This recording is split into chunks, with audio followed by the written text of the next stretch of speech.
Olá, esse é o podcast Para Quem Sou Eu? Eu sou Patrícia Neto e esse é um espaço para perguntas, respostas, dúvidas, escuta, no caminho de tornar consciente o inconsciente que nos atravessa sempre. Hoje eu tenho aqui como especial convidado Cadu Chaia. Obrigada, Cadu, por estar aqui. Tatá, namorada dele, e Viviane, minha co-host, que está sempre aqui comigo. E a gente vai conversar um pouquinho sobre transições, ciclos de vida. E Cadu vai compartilhar com a gente quer dizer, a partir do momento da saída da escola, mas que começa muito antes, como a gente estava conversando, né? Vem lá da creche, vem das expectativas que a família vai colocando e que a gente vai criando, aceitando ou não aceitando. Com certeza. De como, da difícil escolha, né, que nós aqui no nosso país temos, de, numa franca adolescência, ter que tomar uma decisão, aquela velha perguntinha que acompanha a gente na infância toda: o que você vai ser quando crescer? Né? E aí a gente vai se sentindo impelido a ter que tomar uma decisão, ter que fazer uma faculdade. Tudo bem que existem as demandas sociais, mas hoje quem fala aqui é você, Cadu. Obrigada por ter aceitado o convite. Obrigado pelo convite, Patrícia, Viviane, mais conhecida como minha mãe também. Delícia esse momento. Demais, Viviane. Obrigado pela presença também. E acho um assunto muito, muito interessante. Acho que pelo fato também de viver isso, cada etapa, e todo mundo acaba vivendo isso de alguma maneira, por alguma pressão externa ou interna, dependendo dos casos. E só que, dá uma breve resumida, minha história começa, né, desde a creche, sempre uma criança muito agitada, sempre muito hiperativa, e desde sempre meus pais sempre me levaram para ter algum acompanhamento, tanto psiquiátrico ou psicológico, pode-se dizer? Psicologia, fono, fono, aquele processo para identificar o que aquele cidadão estava tendo naquele momento. Que agitação é essa, senhor? Ele é muito especial, mas tem alguma coisa ali que... Mas acredito que era questão de tempo, né? Acho que cada um tem o seu processo, e o colégio também foi um momento muito legal, mas também muito conturbado pelo fato de não gostar muito de estudar. A minha questão é muito mais prática, eu sou muito mais de fazer ali do que de estudar, né? Então, eu sou mais a prática do que a teoria. E aí, então, colégio, não repeti de ano, passei, e aí tem aquela grande questão: e aí, o que você vai fazer? O que você vai fazer da faculdade? Porque a sociedade impõe que a faculdade te prepara para você ser alguém na vida, ganhar dinheiro e, consequentemente, ser bem-sucedido, ser realizado, enfim. Isso não é regra, né? Mas isso é o que a maioria das pessoas tende a acreditar, que a faculdade é a grande decisão. E eu fui uma delas também. Sempre gostei de empreender, desde mais novo no colégio, empreendia, fazia camisa tie-dye, importava coisas da China, dos Estados Unidos, e vendia aqui para os meus amigos. Até fui convidado um dia no colégio para dar uma entrevista por conta das minhas camisas, que um jovem empreendedor. Lindo. Só que aí teve a grande virada de chave. O que eu ia fazer? Eu não queria fazer administração, porque ia ser mais do mesmo, né? Quantos administradores hoje em dia tem no Brasil? E surgiu a oportunidade que acabou aparecendo de fazer neurociência. E eu vinculei a neurociência com algo que eu gosto, que é vendas. Então, virou neuromarketing e neurovendas.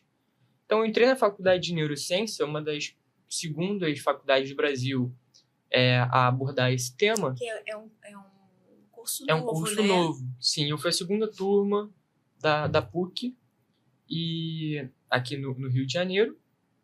E foi muito legal os primeiros 2 anos, só que depois eu não me via mais fazendo aquilo, não era o que eu tinha imaginado.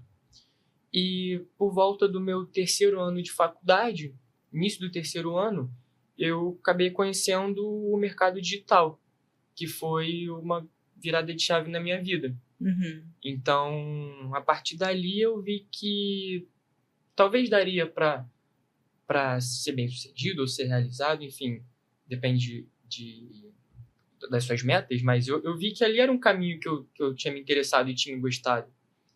A partir daí eu comecei a estudar, trabalhar em conjunto, e acabou que depois de 1 ano e alguns meses trabalhando no mercado digital, eu resolvi fazer a decisão mais difícil da minha vida, naquela altura, né? Naquela altura, porque não tinha grandes obrigações na época, né? Era só me exercitar, fazer o que eu gostava e estudar para passar na faculdade e trabalhar.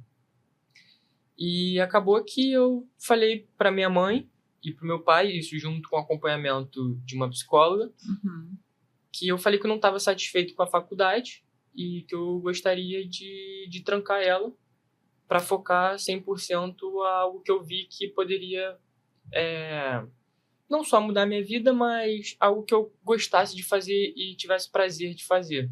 Você estava se sentindo inteiro, com certeza. Estava se sentindo inteiro estudando a questão do mundo digital e não na faculdade. Exato. Acabou que a faculdade não... Perdeu sentido? Perdeu sentido. Não estava fazendo sentido e, né, eu olhando que a gente estava pagando, a gente pagava integralmente a faculdade, eu achava um desrespeito fazer isso com o dinheiro dos meus pais, porque não é barato. E eu falo, olha, eu não quero isso e não quero que vocês paguem essa faculdade. Com certeza não foi fácil aceitar isso e ouvir isso de uma médica que vem de uma ideologia de colégio, faculdade, e você precisa fazer faculdade para, consequentemente, se tornar alguém ou, enfim, ter um trabalho. Eu acredito muito isso pela medicina. A Patrícia também pode dizer isso, suas filhas também, né? Mas imagina você escutar isso e falar, como não vai fazer faculdade? Vai fazer o quê? Né? Mas hoje em dia o que eu trabalho é muito contemporâneo, é algo totalmente atual, e assim, cada vez mais tende a crescer. E o mais importante é que você está seguro, né? Claro.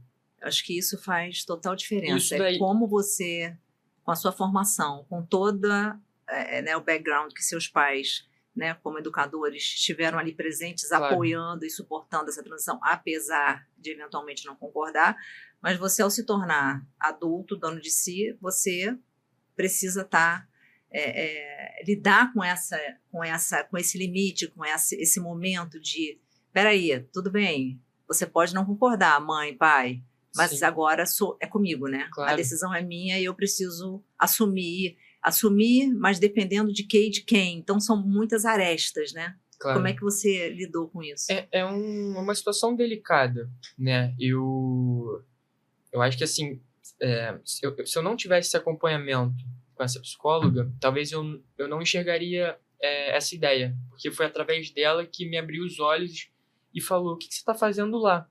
E foi um belo dia na faculdade que eu estava vendo uma aula de... eu ia te perguntar isso. Qual foi o... E foi, eu lembro isso todos os dias, porque eu estava me sentindo até um pouco infeliz na faculdade, não estava contente, estava indo obrigado, não estava me dedicando, e quando eu me vi, eu estava numa sala de aula, escutando uma professora que, infelizmente, ali não estava fazendo sentido o que ela estava falando, e foi numa aula de letras, né? Por acaso, acho que era uma letiva que eu estava pegando, e ela estava falando alguma coisa que para mim não estava fazendo nexo nenhum, eu só falei, o que eu estou fazendo aqui? Acabei procurando, né? Porque minha mãe falou, você precisa ter um diploma. Aí eu tava com o computador ali trabalhando na aula e eu pesquisei se tinha alguma faculdade online. É diploma que você quer, diploma que você vai ter. Tem como tirar o diploma online? E apareceu ali, sim, EAD. Eu falei, então... essa eu não sabia, que ótimo. Aí o professora, tchau. Tchau, falei, aquele dia foi o último dia. Nada, gente, a gente se transforma em isso, né? Aquele dia foi... A gente tá aqui, né, Cadu? Claro. Para fora do nosso núcleo familiar, né, de falar sobre esse assunto. Né, para quem tem oportunidade, claro, né, a gente sabe que o Brasil é muito, né, cada região com a sua particularidade, né? Claro. Mas quem tem essa situação, né, quem vive essa situação, ou viveu, ou pode viver, da gente poder levar nossas questões também para ajudar as pessoas, Sim. né? Então, te volta para você a Não, palavra. claro. Eu acredito que, óbvio, não é fácil, não é para todos. Acredito que, como a Patrícia disse, eu tenho respaldo em casa, né? Acho que acaba que eu tenho o background de, caso dê algum problema, dê alguma coisa, eu tenho ali a quem procurar. Mas essa decisão também foi tomada diante de resultados comprovados. Não falei, olha, vou largar porque eu acredito nisso. Não, eu falei, mãe, pai, olha... Você construiu uma base. Olha o que eu gerei. Eu acho que se eu me dedicar fielmente, me dá 1 ano, eu pedi isso, me dá 1 ano para eu mostrar para vocês que isso daqui não eu gosto de chamar de o objeto brilhante. Não é voador, mas é o objeto brilhante que te encanta ali, porque às vezes você está passando por algum lugar e você vê um objeto brilhante. E ali você se encanta com ele momentaneamente. Só que você começa a mexer naquele objeto e depois de um tempo ele perde a graça. E aí você larga ele de mão. E isso acontece muito na minha vida. Já aconteceu coisas de aula de guitarra, bateria, esportes. Isso poderia ser mais um objeto brilhante, mas não foi. É bem legal porque eu acordo todos os dias e sento na frente do computador para trabalhar, porque é algo que me dá prazer. Algo que eu falo, eu olho e penso, é isso aqui que eu quero trabalhar, isso aqui que eu quero viver. Feliz e animado, né? E aí eu volto para a pergunta, para quem sou eu? Porque na hora que você falou que eu penso, que você falou, pai, mãe, me dê 1 ano. Preciso descobrir para quem sou eu, né? Para mim mesmo, em primeiro lugar, né? Acho que é um pouco disso. Acho que para quem sou eu é uma pergunta que você se faz todos os dias, né? Porque você está em constante evolução. Né? Eu acho que o para quem sou eu, algo que nunca mudou na minha vida foi buscar independência. Eu sou muito grato a meus pais, nunca faltou nada lá em casa, ao contrário, sempre me trataram super bem, acho que assim, eu não tenho um ai de reclamar da minha vida. Só que eu também não quero ser ingrato e poder correr com as minhas próprias pernas, né? Acho que o quanto antes isso, né? Eu acredito que é uma maneira de eu me expressar e contribuir de alguma maneira, de não ficar só na asa, né? Acho que pelo menos pegar aquele recurso, pegar aquilo que a gente tem e potencializar de alguma maneira, né? Não só ficar esperando. Já nasci assim, eu já nasci bem, então não tenho o que... acho que ser ingrato da minha parte não me movimentar, não correr atrás. E essa autonomia também, ter o espaço para você poder buscar essa autonomia, isso é muito importante, que existe uma questão cultural, sem dúvida, né? Total. Às vezes eu penso muito nisso, quer dizer, a questão cultural da formação, relacionada à formação e a tantos outros protocolos que a gente vai seguindo na vida, né? E o sucesso não necessariamente está ligado a isso. Então, a gente, como pais e mães, acreditar no potencial dos filhos, né? Claro. E poder se libertar também desses pré-conceitos de que para dar certo tem que, senão não vai. E não é necessariamente desse jeito, a gente está vendo isso, né? E nem é só financeiramente também falando. Óbvio que a parte financeiramente ela é uma consequência. Uma consequência, e hoje em dia, no mundo que a gente vive, é importante, você precisa, né? Mas eu acredito que a faculdade, sim, é muito importante para certas pessoas, mas não são para todas. Para certas formações, e o mundo está mudando também em relação a isso, né? Eu acho que o que para quem sou eu também, e eu sinto que muitas pessoas elas se baseiam nessa construção de colégio, faculdade, que você precisa fazer faculdade. Mas você pode também explorar outras áreas da sua vida. Sem dúvida. E uma coisa que eu acho muito legal é na formação eu não sei na Europa como funciona, mas nos Estados Unidos, que tem o undergrad, quer dizer, onde termina o colégio e ele quer ser médico, mas ele vai estudar aqueles primeiros 4 anos, né, antes de fazer a faculdade propriamente dita, ele vai estudar história da Patagônia, história da China. E aí, ao final dos 4 anos, ele faz o quê? Aplica para a faculdade de medicina, ou então... Não, quer saber? Mudei totalmente de ideia, vou fazer outra coisa. Então, eu acho muito interessante, tanto que o médico lá vai se formar aqui a gente se forma com 24, 23, lá o cara vai se formar com 28, 29 anos. para fazer a residência ainda, né? Amadurecimento, com né? outro amadurecimento, Claro. entendeu? E autonomia, exatamente, de vida, de experiências, e esses 4 anos, independentemente do que ele tenha feito, que aparentemente, não, como aqui a gente diria, como assim, história da China e depois vai fazer medicina? Mas existe essa liberdade cultural, assim como a mudança de profissão. De vida é artista plástico, como um amigo que eu tenho que mora na Bauer, que resolveu estudar enfermagem. Ninguém, nossa, mas na enfermagem? O que tem a ver uma coisa com a outra? Né?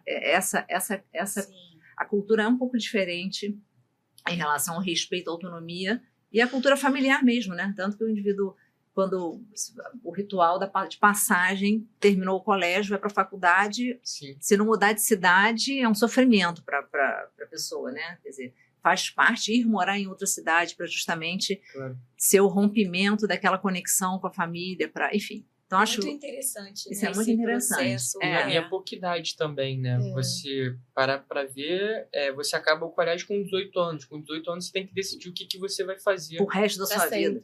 Acho que a gente é tão colocado numa caixa que a gente nem se permite pensar outras maneiras. Eu me formei com 17. Para mim, era certo ir para a faculdade. Então, eu nem pensei que existiria outra possibilidade. E assim, né? Que bom que comigo deu certo, eu sou realizada, mas muita gente não é por conta disso, acredito, né? Com 17 anos você escolher. E aí... Você é obrigado, né? Você é obrigado pela sociedade. Pela sociedade, pelo tempo, né? É a única opção. Até os familiares próximos perguntam, e a faculdade, como é que tá? Não vai fazer faculdade? Que isso? Porque é algo realmente... Tem uma cobrança da sociedade. Só que a sociedade não vive minha vida. É isso aí. Eu sou dono da minha vida. Então acaba que eu preciso ter minhas escolhas. Você está falando, estou pensando aqui como, eventualmente, essas pessoas que perguntam, muitas delas até nem têm faculdade. Também. Ou, quer dizer, é uma repetição do protocolo social, né? Eu penso muito nisso, assim. Como a gente repete protocolos sociais sem questionar. Por quê? Para questionar dá trabalho. Acho que isso que a gente está, espaço que a gente está abrindo até para essa... mas tem uma situação que é muito interessante, né, na família do imigrante, né, que nós somos imigrantes, né, do Líbano, e nossa família não teve oportunidade de fazer faculdade. A coisa transgeracional, Então, do lado da minha mãe, sim, do lado do meu pai, não, mas a gente traz isso do... meu pai... eu não me sentia pressionada, era natural, mas eu pressionei meus filhos por uma construção de crença minha de que exatamente essa frase, né, Cadu? Quem você vai ser quando crescer tem que ter faculdade. Então, apesar da minha família nunca ter me obrigado, olha que doido isso, né? Mas olhando para a família também, falava assim, eles fizeram de tudo para a gente estar nesse lugar, né? Tem muito isso do sacrifício, né? Honrar, e muitas famílias, né? Muitas famílias. E desconstruir isso é muito difícil.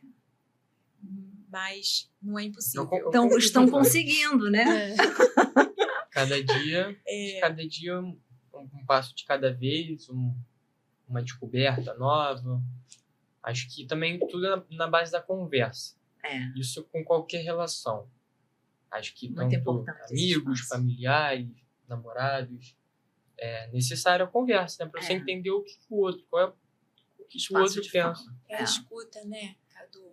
Sim. Falar, escutar. Trocar. Falar, escutar. Isso aí.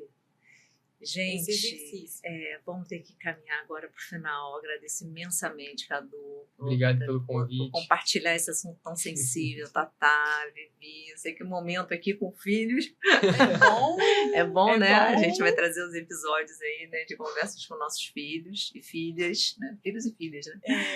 Mas muito obrigada. E se eu puder deixar conselho, não é conselho que, né? Mas uma fala aí para os jovens que estão vindo aí com essas dúvidas, né? Saber, claro, para escolhas profissionais ou essa ansiedade que permeia aí a vida do jovem. Acredito que você tem que seguir o que seu coração está falando, o seu inconsciente ou algo que esqueci o nome da palavra de fato, mas existe... Intuição. Perfeito. Acho que tem que seguir sua intuição.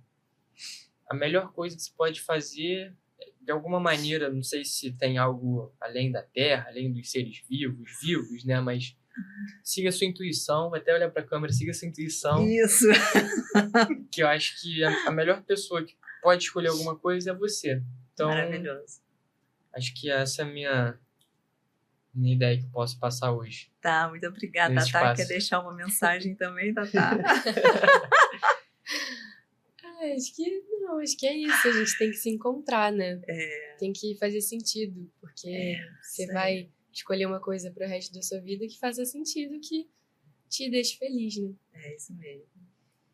Muito bem, Vivi, obrigada. Um momento super emocionante aqui hoje.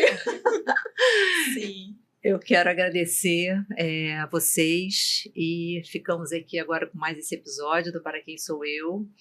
Encaminhe para quem você achar que possa se beneficiar, aí, né, crianças, adolescentes que estejam aí no momento de escolha profissional, que pais possam ter abertura de escuta e que os filhos possam ter espaço de fala para essa troca rica e que o caminho possa ser o melhor para todos. Muito obrigada e até o próximo.